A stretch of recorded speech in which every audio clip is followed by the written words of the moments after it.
With Rishabh Pant almost ruled out of the World Cup, KL Rahul and Iyer battling injuries, the stage is set for Sanju Samson to seize this opportunity. This seems like the perfect moment for him to showcase his skills and secure a spot in the Indian ODI World Cup 11. Can he rise to the occasion and prove his worth? All eyes on Sanju Samson. Welcome to Paddle Sweep.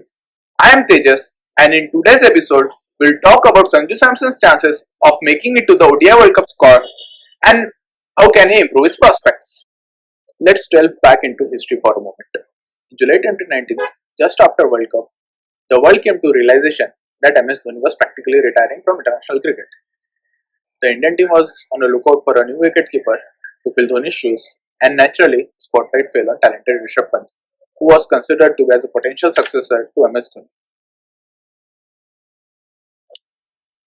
Fast forward to August 2019. India began its journey to 2023 ODI World Cup in West Indies. Pant was appointed as the first choice wicketkeeper, while KL Rahul was the bat. In December, with Dhawan absent, both KL and Pant played, but it was clear that Pant was the first choice wicketkeeper. In January 2020, a significant twist occurred when Pant got injured in the first match against Australia. KL Rahul kept wickets for the remainder of the series and also performed brilliantly with the bat.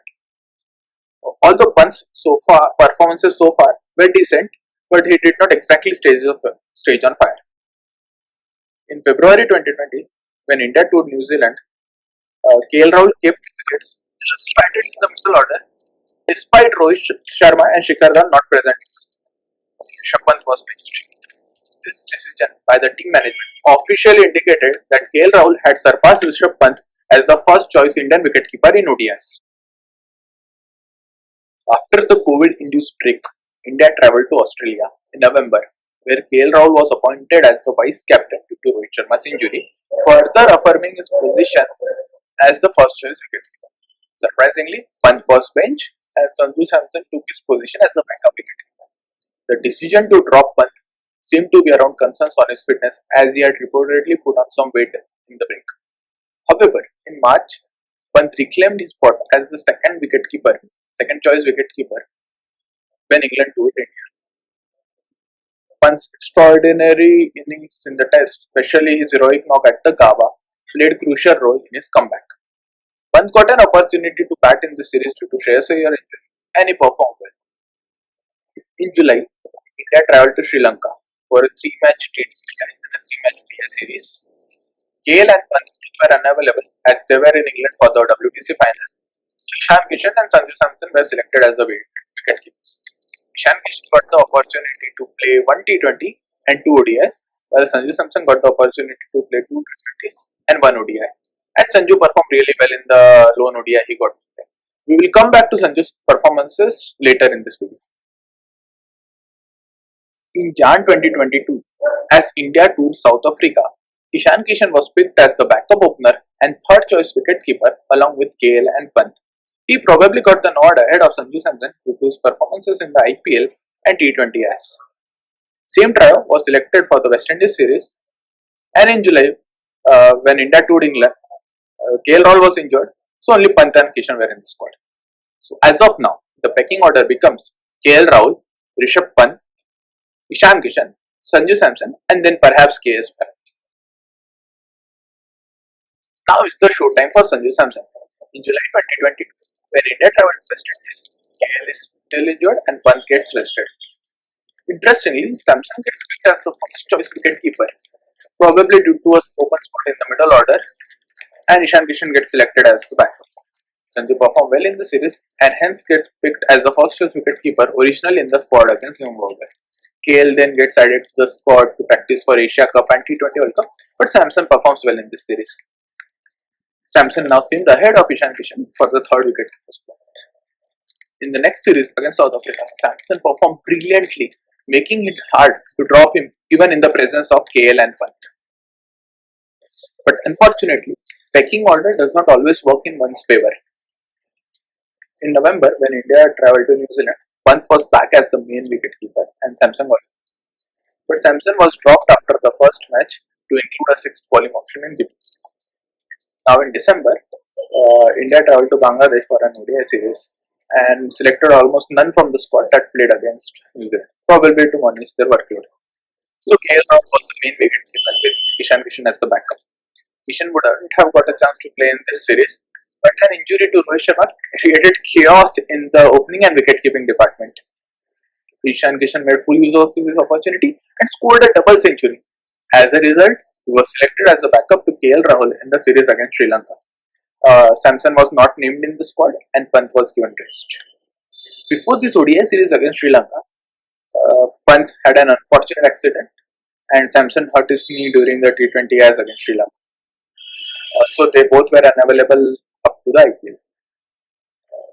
So this is opportunity opened up for Ishan Kishan. When New Zealand toured India, Samson and Pant were injured and KL Rahul had made himself unavailable for family commitments. So Kishan was the main wicketkeeper with KS Bharat as his backup. However, Kishan had to bat in the middle order in this series and he did not perform that well. In the last ODI series against Australia, KL Rahul was the main wicketkeeper and Kishan was the backup, but Kishan didn't get a chance to play in the 11. Now, let's take a closer look at Samson's ODI performances. He has had the opportunity to bat only 10 times. Out of those, he has played 5 impressive innings and had a maximum of 2 below par innings. In his debut match against Sri Lanka, he scored a well-crafted 46 runs of 46 balls. He was awarded man of the match for his brilliant performance of 43 runs in 39 balls against Zimbabwe. But his standout performance came against South Africa when, despite the top order's failure, he kept the match alive with his 86 not out runs until he ran out of points. These statistics should make him undroppable, but unfortunately that hasn't been the case. Let's take another look at the pecking order of Indian wicketkeeper in the team. It seems to be KL Rahul at the top, followed by Rishabh Pant, Sanju Samson and Ishan Kishan. There is uncertainty between Samson and Kishan, but Samson seems to have edge due to his ability to bat in the lower middle order. With Pant's availability for the World Cup looking uncertain, Samson is definitely in line for the second wicketkeeper spot. And India will definitely pick at least 2 wicketkeepers for the World Cup squad, so Samson's chances are quite high. Now Samson has 2 crucial tasks at hand.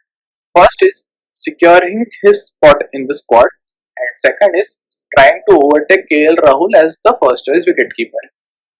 To seal his now, let's take a look at the matches Samson will play before KL is back. There are 3 ODIs and 5 T20Is against the West Indies. There's 3 T20 internationals against Ireland as well, but don't think India will pick its World Cup probables other than Shreyas Iyer and Bumrah for the Ireland series. To seal his spot in the squad, Samson must shine in the ODIs. It would be ideal if he could get at least one of man of the match. Additionally, his performances in the T20s will play a role in enhancing his chances for the World Cup selection. Wishing him all the best. Thank you all for turning into this video. Please do leave your thoughts and comments on Sanju Samson's chances for the upcoming ODI World Cup. Also, a big shout out to ESPN Cricinfo for providing the data and stats used in this discussion. If you enjoyed this video, please do hit that like button, share it with your friends and subscribe our channel for more interesting analysis. Now!